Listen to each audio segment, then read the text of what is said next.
तुळशी बागेत गेले होते, तिथनं बांगड्या पण भरून आले. छान बांगड्या भरल्या त्या पोरीने. रब्बल घेऊन आले, चांगले रब्बल आहेत, मस्त टाईट. मुरमुरे फरसाणे आमच्याकडं.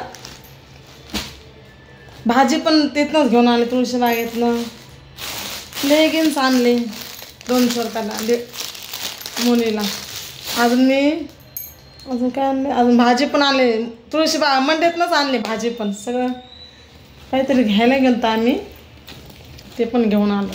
शेगडी घ्यायची, ते पण महाग होते, पण नाही घेतली मग. चला आता चहा करते मस्तपैकी दुधाचा. मंडईतनंच भाजी आणली. कढीपत्ता 10 रुपयाचा. अजून बरं सामान याच्या खाली. आता सगळं मुलीने काम आवरलं घरातलं. किचन साफसुथरं केलं, मस्त धुवून काढलं. आता चहा बनवते थोडा.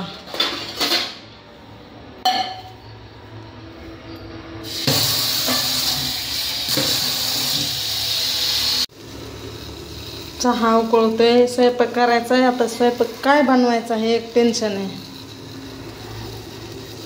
आता चहा खारी खाते मस्तपैकी. 7 वाजल्यात, भूक लागली. आताच आलो होत ना तुळशी बागेत नव्हतं मी. 3 वेळा आम्ही गणपती बघायला गेले. मुलासोबत 2 वेळा गेलते. आज मिस्टरांसोबत गेलते, पण दगडूशेठचं दर्शन झालं नाही आम्हाला. गर्दीच तेवढी होती.